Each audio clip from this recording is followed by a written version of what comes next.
मैंने कहा यार कभी कभी खामोशी भी ना किसी तूफान का इशारा करती है। समंदर जब बहुत खामोश होता है ना तो दाएं बाएं वाले लोग डरने लगते हैं कि लगता है अब कोई तूफान उठेगा, इसलिए कि समंदर खामोश है। तो कभी कभी खामोशी भी किसी आने वाली सुनामी का पता देते। आप जलसे में बैठिए चुपचाप, मैं नहीं कहता, लेकिन अल्लाह के वास्ते जैसे यहां चुप बैठे हो ना, ऐसे ही मस्जिद में भी जाकर चुप बैठा करें।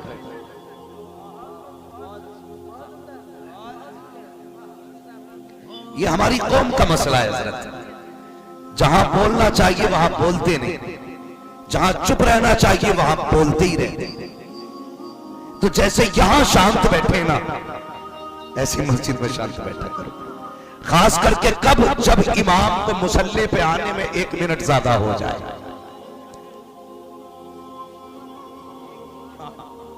खास करके कब, जब इमाम को मुसल्ले पे आने में 1 मिनट ताखीर हो जाए, तब अपने आप को संभालना है। होता क्या मस्जिदों में, इमाम की जैसे घड़ी पहुंची राइट टाइम 4:20 पे, तो लोग खड़ी नहीं, फिर यूं पूरा घूम गया, आए नहीं अभी करंट वाले से कहता कहां इमाम साहब है कि नहीं, फिर होने ना होने का शक होने लगता है। बहुत गौर से मेरी बात सुनना, अंदाज़े बयां मेरा बहुत शौक नहीं है, शायद कि उतर जाए तेरे दिल में मेरी बात। 2 मिनट के लिए इमाम लेट हो जाता है तो हमारी कौम मुड़ के देखा करती है। पड़ोस वाले से कहता इमाम है कि नहीं, कहता वुजू तो किया था, इसने भी तो लगा दिया, वुजू तो किया था, शायद अब कहीं चले गए। ये तो का क्या मतलब, वुजू तो किया था, शायद शहीद हो गए। जब मस्जिद में 5 मिनट इमाम मुसल्ले पे नहीं आता तो कौम को फिक्र हो जाती है किधर गया। वो 8 दिन हॉस्पिटल में पड़ा रहता है, किसी को फिक्र नहीं होती है। 10-10 दिन वो हॉस्पिटल में रहता है, तब कोई नहीं सोचता कि इमाम को 10 दिन हो गए हॉस्पिटल से नहीं आया, चल के देखूं दवा का बिल है कि नहीं, उसके पास पैसा देने के लिए है कि नहीं, कहीं ऐसा तो नहीं बिल की वजह से हॉस्पिटल वाले रोक रहे हो। उस वक्त तो हम मोबाइल बंद कर लेते हैं, धोखे से मौलवी का फोन ना आ जाए। 5 मिनट मस्जिद में लेट नमाज के लिए हो जाए, बातें होती मुतवल्ली कौन है जी, लेके कौन आया था, 2 पार्टियां हो जाती हैं। हमने पहले ही कहा था मत लाओ इन्हें, देखा 5 मिनट लेट हो गए। ओ मेरे भाई, खुदा का शुक्र अदा कर, अगर 5 मिनट ताखीर नमाज में हो गई है, अगर चौराहे पे बैठोगे 1 मिनट लेट होके सफर के लिए कोई नेकी नहीं मिलेगी। बस में बैठे हो, ट्रेन को लेट हो जाओगे, कोई नेकी नहीं मिलेगी। एयरपोर्ट पे बैठे हो, फ्लाइट लेट है, कोई नेकी नहीं मिलेगी। लेकिन अगर मस्जिद में बैठे हो, इमाम ताखीर कर रहा है, 5 मिनट लेट है, नमाज के इंतजार में बैठे हो, पूछो इन उलमा से, जितनी देर बैठोगे खाली नहीं जाएगा वक्त। अल्लाह हर मिनट के बदले में तुम्हें नमाज अदा करने का सवाब अता फरमाता रहे। एक तो कभी मस्जिद में आते ही नहीं, और आ गए तो फिर बातें करते, बगले मारते, भाई बगले कई तो मर्डर हो गए मस्जिदों में। मसला क्या था, सिर्फ पंखा के ऊपर, पंखे के ऊपर पंखा। एक साहब नमाज पढ़ लेते, किसी ने आके बंद कर दिया कि तेरे अकेले के लिए थोड़ा ही लगा, उसने नियत तोड़ी, चला दिया कि दिया तो मैंने भी पैसे। आखिरकार नतीजा ये हुआ। ये अलमिया, मैं उसकी बात नहीं करता, हंसने की जरूरत नहीं, ये सोचने की जरूरत है। आज उम्मत खून के आंसू रो रही है, आज कोई यारो मददगार नहीं है। कसम खुदा की अगर आखिरी उम्मीद पे जमी है तो सिर्फ उम्मत खजरा पे जाके जमी। कान खोल के सुन लो, डॉक्टर इकबाल ने कहा था, ना संभलोगे तो मिट जाओगे ए हिंदी मुसलमानों, तुम्हारी दास्तां तक भी ना होगी दास्तानों में। अभी हम मस्जिदों में लड़ रहे हैं, अभी पंखों को लेके झगड़ा, अभी इमाम को लेके झगड़ा, तनख्वाह कितनी देनी है, किसको रखना किसको निकालना है, कितने सारे इख्तिलाफात हैं, सारे आके मस्जिद में हो जाते हैं। कहता मैं मुखिया, मैं प्रधान, तू ठेकेदार, मैं जिम्मेदार हो। उस वक्त सबको अपनी पावर याद आती है जब सब में आके बैठ जाया करते हो। ए मेरे भाई जरा दिल पे हाथ रख के बता, किस जगह आके झगड़ा कर रहा है, ये कौन सी जगह है? सब कहोगे ये मस्जिद है, यहाँ पे गरीब को भी हक है, जहाँ अमीर खड़ा है वहीं पे गरीब भी खड़ा हो सकता है। जहाँ है ये इस्लाम का हुस्न है कि सबको एक लाइन में लाके खड़ा किया है। मस्जिद में 5 टाइम तुम्हें क्यों बुलाया गया? कभी तुमने सोचा नहीं है? नमाज फर्ज की गई, चाहते तो घर में पढ़ लेते, लेकिन जमात के लिए बुलाया जा रहा है ताकि दुनिया को पता चल जाए मुसलमानों के बीच कोई भेदभाव नहीं है, कोई इख्तिलाफात नहीं है। जहाँ पे सोबीगे का मालिक खड़ा है वहीं पे ठेला लगाने वाला खड़ा है, जहाँ पे बड़ा बिजनेसमैन खड़ा है वहीं पे छोटा दुकानदार खड़ा है। इसलिए 5 टाइम तुम्हें मस्जिद में बुलाया गया और तुमने आने के बाद कभी पंखे पे गोली चलाई, कभी सबको लेकर झगड़ा किया, कभी आगे पीछे होने को लेकर झगड़ा किया। ओ भाई हम सोच क्या रहे हैं? क्या मौत नहीं आनी है? याद रख ये मस्जिद तेरे बाप की जागीर नहीं है, ये खुदा का घर है और इसकी हकीकत तो ये है एक ही सब में खड़े हो गए, मैं बूतो अयास, ना कोई बंदा रहा ना कोई बंदा रहा।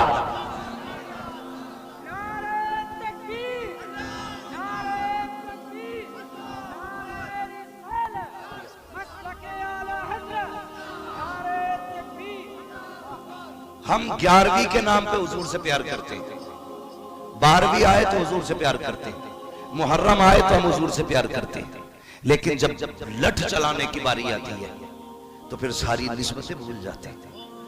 सोचो यार, गौर करो इस बात पे, ये इश्क है। डॉक्टर इकबाल ने कहा था तेरे दामन में है किसलालो जवाहर की कमी, तू किसी और के दामन की तरफ क्यों देखे? खुदा ने हुजूर दे के सब कुछ दे दिया हमें, कोई कमी नहीं है। जिसे मुस्तफा मिल गए उसे कायनात मिल गई, मगर रिश्ते मजबूत होने चाहिए। रिश्ते हुजूर से मजबूत करो। आज रिश्तों की कमजोरी हो गई, हाँ रिश्तों की कमजोरी हो गई। सिर्फ ये काफी नहीं है गुलामी ये रसूल में जवानियां लुटाएंगे, ये काफी नहीं है गुलामी के सबूत के लिए, किरदार में भी मुस्तफा की रजा की जरूरत है। कोई भी काम करें पहले ये सोचे इससे मुस्तफा राजी होंगे कि नाराज। सोचते हैं हम लोग, सोचते हैं हम लोग इश्क ही हुजूर से हमारा, ये मोहब्बत है हमारी हुजूर से। जाओ आज घर घर जाके चेक करो, घर घर जाके चेक करो, भाई भाई को माफ करने तैयार नहीं, बाप बेटे में नाराजियां, खानदान खानदान टूटे पड़े हैं। आज कोई संभालने वाला नहीं है, आज कोई इकट्ठा करने वाला नहीं। हर आदमी ये चाहता कि मैं आला कहलाऊं, हर शख्स को ये पढ़िए मैं ऊंचा निकल जाऊं। कसम खुदा की दौलतों वाला ऊंचा नहीं है, बिल्डिंगों वाला ऊंचा नहीं है, जिसने प्लॉट खरीद कर डाल दिए वो ऊंचा नहीं है। सबसे ऊंचा वो है जिसका रिश्ता खुदा से जितना ज्यादा गहरा, वो सबसे ज्यादा ऊंचा। मैंने 100 बातों की एक बात कहती, जिसे हुजूर मिल गए उसे कायनात मिल गई। हाँ, हुजूर की जात क्या है सोचो तो सही यार, जिनकी उम्मत में पैदा होने की नबियों ने तमन्ना की है। हमने तो बिना दुआ के हुजूर मिल गए, हमने तो कभी एक सजदा भी इस नाम के लिए नहीं किया था। हाँ, जब से पैदा हुए मुझे बताइए कभी हमने इस शुक्रिया में सजदा किया कि हमें खुदा ने हुजूर का उम्मती बनाया? यार भी आ जाए तो लड़ जाते हैं प्लेट के चक्कर में। हाँ, मुंह पे भगोना मार दे तो बंदा कम है, ट्रे चल जाती, प्लेटें चल जाती। क्या हुआ? 11वीं का लंगर है, ये लंगर है, इसे लंगर कहते हो किसी के आगे का छीनना, एक लुकमे के लिए किसी की नाक तोड़ देना, इसे इश्क कहते हो, किसी के कपड़े फाड़ देना, ये मोहब्बत है? खुदा की कसम ये मोहब्बत नहीं। आ तुझे बताऊं मोहब्बत क्या है। हुजूर के एक सहाबी हैं, नाम है हजरत अबू जर गफ्फारी।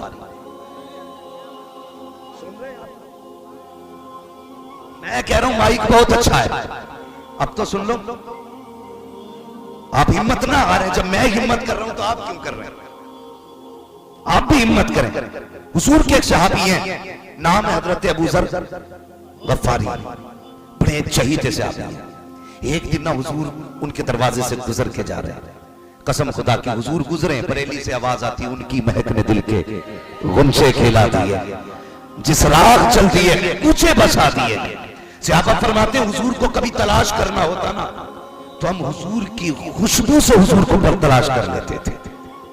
यानी जिस गली से खुशबू आती थी उन्हीं गलियों में चले जाते थे, आखिरकार फिर हुजूर मिल ही जाया करते थे। ये हुजूर की खुशबू है, हुजूर की खुशबू। हाँ, सहाबा फरमाते हैं जब हमारी बेटियां रुखसत होती थी ना तो हम इत्र नहीं लगाते थे, मुश्क नहीं लगाते थे, जाते थे हजरत उम्मे हानी की चौखट पे, कहते थे हुजूर का पसीना हो तो दे दिया जाए, तो वो पसीना दुल्हन को लगाया जाए। हज़रत ने क्या कहा, अल्लाह जो मिल जाए मेरे गुल का पसीना, हाँ मांगे न कभी इत्र न फिर चाहे दुल्हन फूल। ये हुजूर की खुशबू है, तवज्जो है ना सारे लोगों की, ये हुजूर की खुशबू है। सहाबा फरमाते हम हुजूर को खुशबू से तलाश कर लेते थे। हुजूर अबू ज़र गफ़ारी के दरवाजे से गुजरे, समझ गए खुशबू बता रही है मेरा महबूब गुजर के जाए, की मोहब्बत नहीं जागी है। तो फिर जलसों में ना किसी ऐसे कलंदर की चौखट तलाश करना जो तेरे दिल को धो दे। मैं साफ कहता हूं, फिर ऐसा वली ढूंढना जिससे जाके दिल की सफाई हो सके।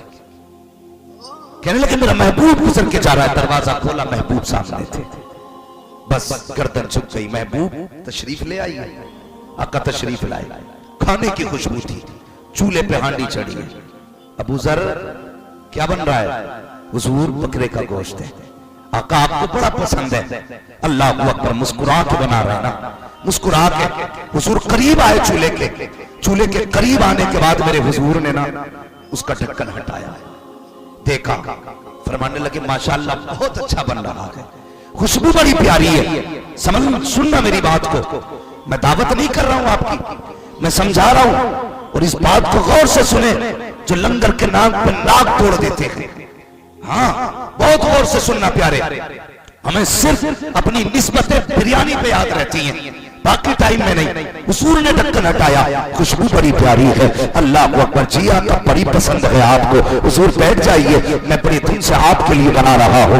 मेरे सरकार बैठे, फरमाते अबू ज़र जी या रसूल अल्लाह, का बता तो सही इतना थोड़ा बना रहा है, क्या तेरे पड़ोस में कोई ऐसा नगी है जिसके सर पे बाप का साया ना हो? कि तेरे पड़ोस में गरीब नहीं रहता? कि आका ने यह तस्किरा छोड़ा। अबू ज़र कहते हैं जी या रसूल अल्लाह, अभी कुछ दिन हुए हैं, फला घर से उस घर का साया चला गया, ये जो आका सामने वाला घर है, इस घर वाले ने मुझसे कहा था अबू ज़र अगर रोटी बने तो कुछ मुझे भी दे दी जाए। अल्लाह अकबर, अबू ज़र कहते हैं या रसूल अल्लाह, ये जो मकान है यतीमों का मकान है, इतना सुनना था नबुव्वत वाली आंखों में आंसू आ जाते हैं। फरमाते अबू ज़र जल्दी से प्याला ले और जाकर के पानी ला।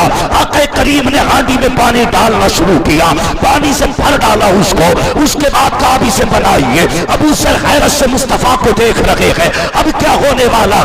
मेरे सरकार ने जब बन गया, अबू ज़र जितने बर्तन है लेके आ जाइए। अबू ज़र गफ़ारी ने सारे बर्तन इकट्ठे किए हैं और इकट्ठे करने के बाद आका करीम लेकर के आ गया हूँ, मेरे सरकार ने रखे हैं, और सारे बर्तनों में सालन मुस्तफा ने अपने हाथों से भरा, और उसके बाद हाथ उठा के कहते हैं ले अबू ज़र, जिसके घर से अभी चंद दिन पहले बाप का साया गया है, ये सालन उसके घर दे के आ जा। जिसके घर कई दिन से खाना नहीं बना है, ये सालन उसके घर पहुंचा दे। जिसके बच्चे यतीम हो चुके हैं, ये सालन उसके घर पहुंचा दे। और मुझे बता तो सही, आका उन पड़ोसियों का ख्याल कर रहे हैं जिनसे खून का रिश्ता नहीं है, खानदान का रिश्ता नहीं है, मगर बता तो सही तेरे घर पे बेटे का वलीमा होता है, सगे भाई की दावत नहीं होती है, तुझे क्या लगता है इस वलीमे से मुस्तफा राजी होंगे? तेरे घर के अंदर फंक्शन आया करता है, दुनिया के कुत्ते खा जाते हैं, तेरे सगे नहीं आया करते हैं, तुझे क्या लगता है इससे खुदा राजी होगा? गलत सोचते हो अगर ये सोचते हो, खुदा की कसम जिसमें अपने ना हो दुनिया खा जाए, कयामत में मुस्तफा कहेंगे सेठ को बुलाया था, सगे बाप को क्यों नहीं बुलाया था, सगे भाई को क्यों नहीं बुलाया था, चचा के लिए दरवाजा क्यों बंद था? उस वक्त क्या जवाब दोगे? ओ भाई मुझे बताओ, अगर भलाई चाहते हो तो बरेली वाले का पैगाम सुनो, आज भी आवाज आती है, आज ले उनकी बना, आज मदद मांग उनसे, कल न मानेंगे कयामत में अगर मान। अभी हमारे झगड़े खत्म नहीं है, इख्तलाफात सेठ की पूछ बना फिर रहा, क्या गए फट गया, कंट्रोल होने तैयार नहीं, कंट्रोल होने तैयार नहीं, डरता थोड़ी हूं, लगा दूंगा 10 चला। यहीं ठोक दूंगा, निकल के दिखा गली से। मत अकड़ यार, तेरी औकात क्या है? तुझसे बड़े बड़े रुस्तम में वक्त आए और मिट्टी में मिल गए। कोई नहीं है।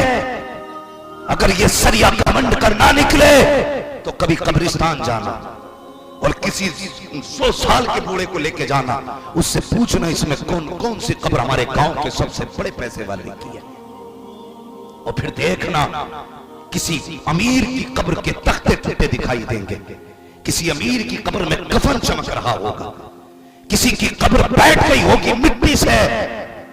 भाई सोच लेना, अगर तुझसे पहले दौलत वालों की कुछ न चली तो तेरी क्या चलेगी? तेरी क्या चलेगी?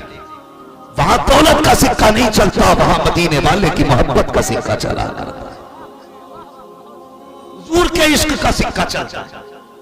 हाँ, आज हालात हमारे ये हैं, कहने को तो हम सेठ हैं, सेठ। अब तो सेठ से नीचे कोई रकम ही नहीं आता। तुम्हें नहीं लगता इस सेठ में थोड़ी घमंड की बू आती है? सेठ में तकब्बुर करना नहीं है। लोग कहते हैं सेठ आ रहे हैं तो सेठ फट गए, अब तो सेठ हो गए। सेठ वो नहीं है जिसका बैंक बैलेंस पैसे से भरा है, सेठ वो है जिसका नाम अमाल नेकियों से भरा है।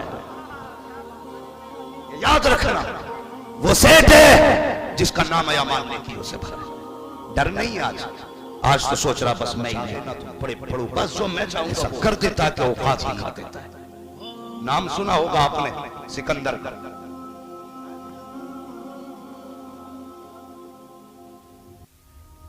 समझ रहे माशाल्लाह, तवज्जो है सभी का। नाम सुनाना सिकंदर का। 22 साल की उम्र में आधी दुनिया पे अपनी हुकूमत का परचम लहराने वाला, आधी दुनिया, उसको सिकंदर आजम इसलिए कहा जाता है क्योंकि अगर वो जिंदा रह जाता तो पूरी दुनिया पे हुकूमत करता, लेकिन वो फतह पे फतह करता जा रहा था। एक वादी से गुजरा, सांप ने काटा। सुने अगर घमंडे किसी को तो, सांप ने काटा। उसने वजीर को बुलाया, कहा सांप ने काट लिया, बता जिसकी आधी दुनिया मातहत हो, उसके बाद डॉक्टरों की कमी होगी?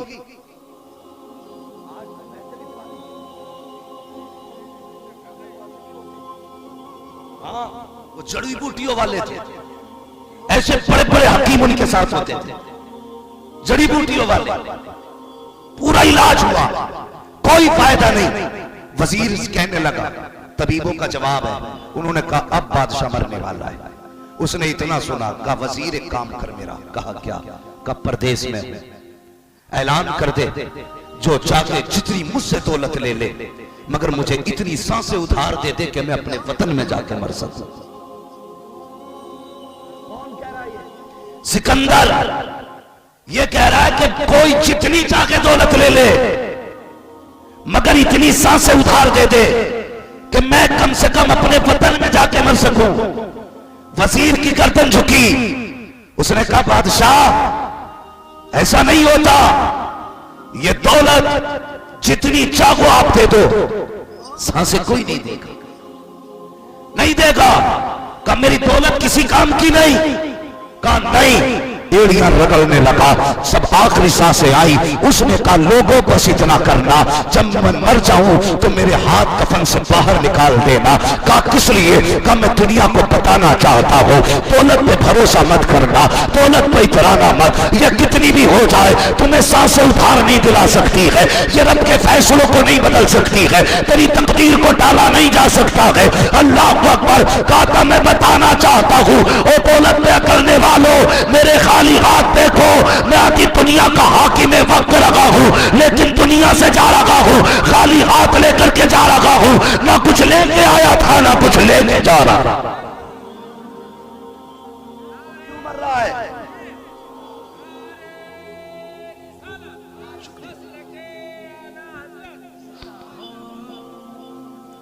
या कर कुछ नहीं।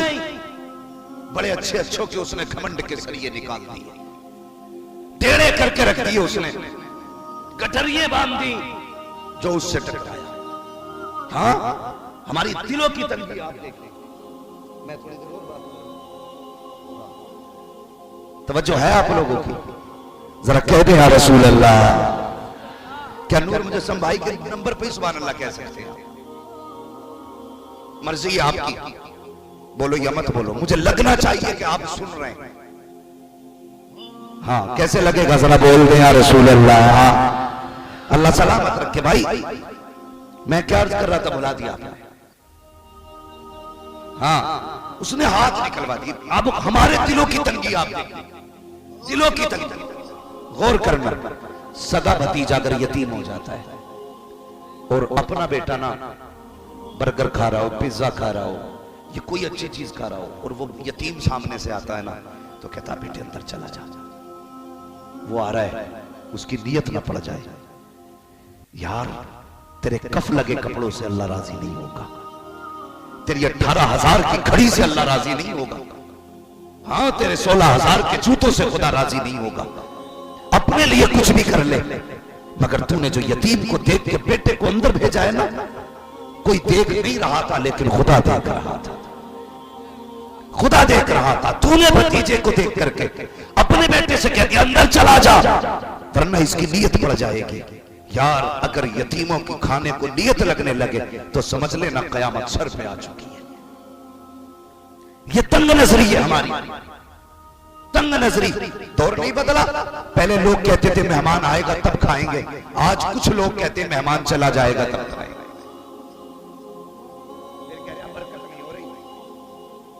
वलीमे का खाना बनने, इमाम साहब को बुला गया, फातिहा पढ़ दियो। कुछ जगह तो रिवाज है खाने ना, कहते कहते चख लो। खाना रखा, आगे फातिहा कराई, उसके बाद इमाम साहब से कह रहा चख लो। इसके लिए चखना रह गया था, बाकी डेगे भगोने ठलुए लोगों के लिए। इमाम साहब चख लो, उसे गैरत आती है, कहता नहीं नहीं कोई बात नहीं, वो चखता भी नहीं, गरीब ऐसे उठ के चला जाता। फिर कह रहा जब जब खाना कम पड़ गया तो कहता अरे यार फातिहा अच्छे से नहीं हुई, या तो इमाम साहब का बजूना था या दिल से पढ़ी ना। का क्या हुआ कि 3 डेगे कम पड़ गए। जितने खाने आए थे 10% लोगों ने बिस्मिल्लाह नहीं पढ़ी, खड़े होके खाया। जिम्मेदार गरीब मौलवी हो गया,